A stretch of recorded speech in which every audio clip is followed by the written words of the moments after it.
Welcome back to America's Voice Live. I want to bring in our next guest, Dudley Brown. He's the president of National Association of Gun Rights. Dudley, thanks so much for joining us.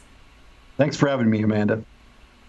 My pleasure. Okay, so Congress is holding a hearing on an assault weapons ban. I have yet to hear a clear and concise answer from Democrats to the question, what is an assault weapon? Can you maybe explain to me what it is?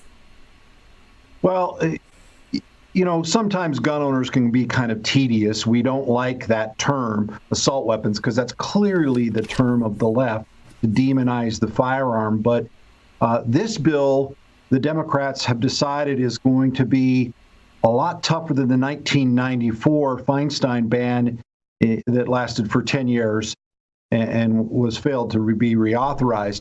So instead of a certain number of attributes to a rifle, it's any magazine-fed rifle that has more than one or more attributes, like a pistol grip, a retractable stock, a bayonet lug, flash hider.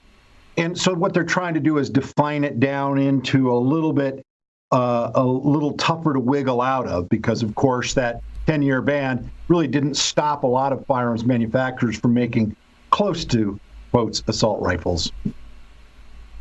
So their weapon of choice to demonize is the AR-15. It's amazing to me because I think the figure is less than 300 deaths per year involve an AR-15 as opposed to maybe a handgun. So why are they targeting this? Is it just because it looks mean? Or frankly, knives. But well, the reason is because it's very sensational right now. Use the term AR-15 or AK-47 is what they often come about to.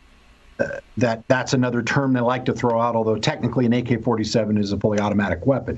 And we're not talking about automatic weapons. Those are like the ones in the back wall here. These are all automatic weapons, fully legal, fully automatic. And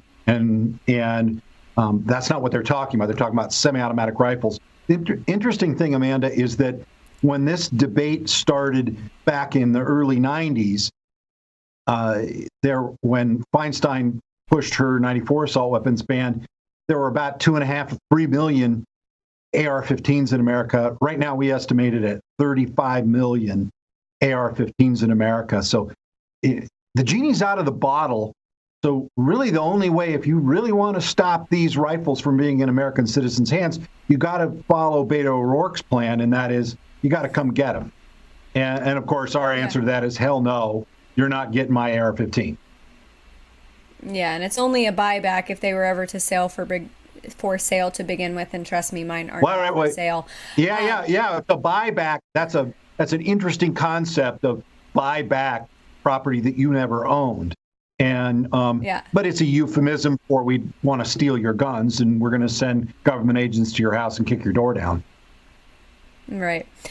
So I want to read a quote by Democrat Representative Sheila Jackson Lee. I held an AR-15 in my hand. I wish I hadn't. It is as heavy as 10 boxes that you might be moving, and the bullet that is utilized, a 50 caliber. These kinds of bullets need to be licensed and do not need to be on the street. Dudley, I've owned guns my entire life. I grew up hunting with my father, and as a gun advocate and Second Amendment advocate, I know that an AR-15 is actually more suited for large rodents, not people. I continue to believe that a vast majority of America believes in the Second Amendment, knows the background of it and the purpose of it, but these types of messages from Sheila Jackson Lee, what portion of America actually believes that we should or even could get rid of all guns? We couldn't, by the way, but if we could. Well, Sheila Jackson Lee clearly has never been around firearms and doesn't know. Although what's probably just as alarming is the Republican ranking member of that House Judiciary Committee, Doug Collins, a so-called Republican from Georgia, was in the actual hearing, was being a technocrat and arguing with members of the committee, saying, essentially admitting that we needed to pass gun control. The question was how to do it, and he was going to provide some expert advice. And that makes my stomach turn when I hear Republicans doing that, because Sheila Jackson Lee making those kind of quotes just is patently a joke. Almost anybody who's spent more than 5 minutes shooting any kind of firearm realizes it's not 50 caliber. She's talking about 5.56 millimeters. And she doesn't know the difference. But then again, very few people who are not gun people do know that difference. Yeah, don't even get me started on the Republicans who have capitulated on this issue, but we've only got a few minutes left, so I want to highlight what NAGR is doing to combat these types of laws. Well, we believe that when politicians feel the heat, that they see the light. And so our goal is to turn every gun owner in America and put the pressure on members of Congress. And those pressurable members of Congress, Sheila Jackson Lee's not one of them, but those people who are pressurable, especially the weak-kneed Republicans, need to hear from gun owners all in their districts and states, especially U.S. senators right now.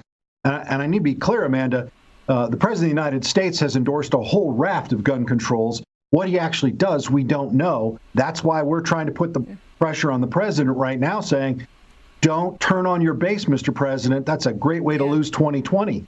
And it is. That is the way he will lose his reelection, is by turning on gun owners.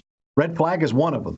So we're trying to put pressure on both the White House and senators, and to a same degree, members of the House, telling them this is all gun control. You can dress it up the way you want to. You're not buying any votes from the far left. All you're going to do is tick off your base. And if you want to do that, you probably won't win re-election. No, believe me, that is the one area where I have been very vocal about with this president, that he better not cave on it. All right, Dudley Brown, president of National Association of Gun Rights. Thanks so much for joining us today. Thank you, Amanda.